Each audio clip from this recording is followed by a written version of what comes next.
Hey YouTube, Kira Qualia here, bringing you all my Genesis Cardfight Vanguard deck profile for standard format, post the Answer of Truth. Big thanks to my friend Nick for letting me borrow his Genesis deck for the profile. It's a really interesting deck with the release of Answer of Truth. We actually had two versions of the Genesis deck that you can build.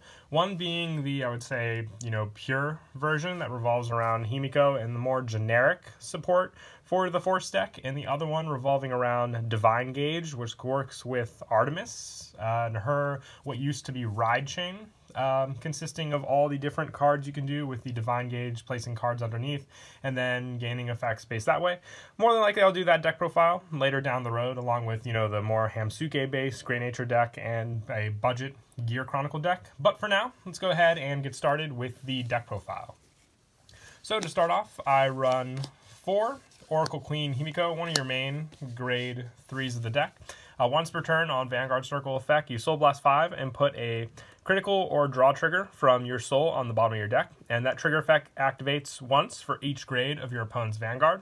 So being able to choose between the two triggers really gives you a lot of pressure, especially if your opponent is at a grade 3. And with Genesis's whole purpose of the clan being able to soul charge very easily, you have plenty of resources to use for the Soul Blast 5, and just being able to continuously use Himiko for that pressure definitely does come in handy with the overall pressure of a Force deck after all as well, being able to set up all your different markers and then also just having those trigger powers to use. And for the backup grade 3, I run 4 Eternal Goddess Iwanage Hime. For this one, it is a Vanguard or Rearguard effect. Once per turn, use Soul Blast 3, draw a card, put a card from your hand into your soul, and increase this unit's power by 2 times of the shield of the card put into your soul until the end of turn. So it's just a good pressure unit, especially if you have Himiko on your Vanguard. Putting this card on your Rearguard circle just means that you can have a more boosted up unit, and then with the Force markers, just an even stronger one as well. For the draw card, it also just comes in handy to keep consistency for more cards that you can use to soul charge for the deck, and then just go through cards after you put the card into your soul, keeping that soul charge power up also. So having the big shield units can really get Iwanage Hime up to big numbers.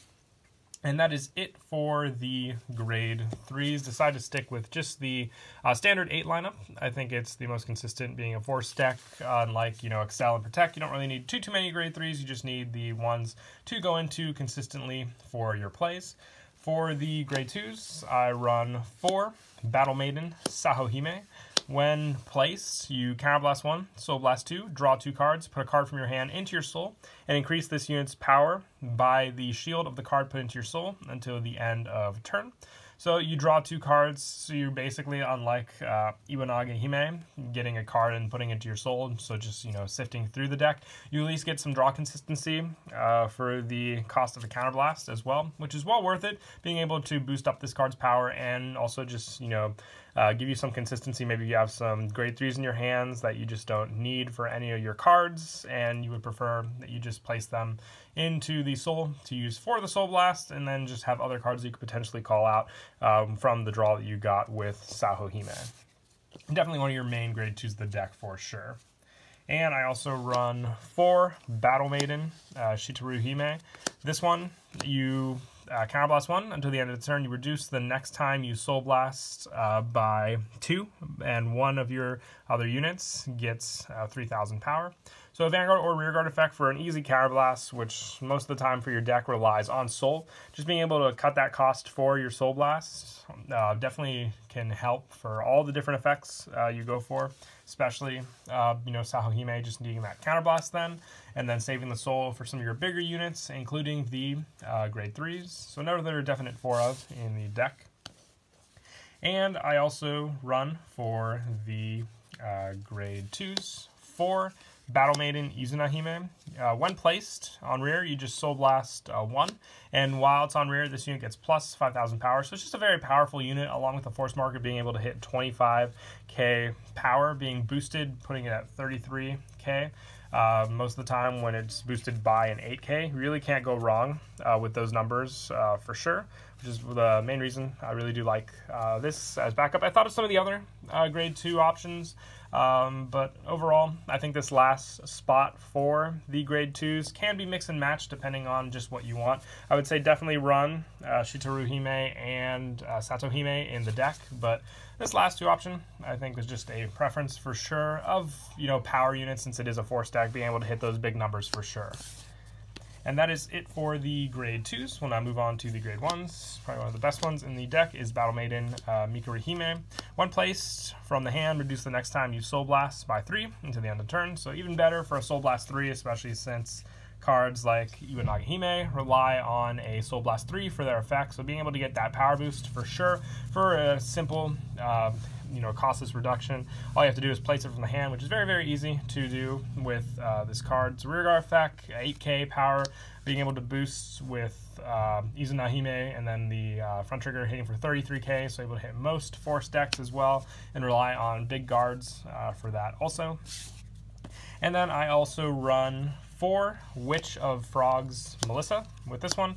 When placed from hand, you Soul Blast 3. Your opponent looks at the same number of cards from the top of his or her deck as the number of his or her rear guards.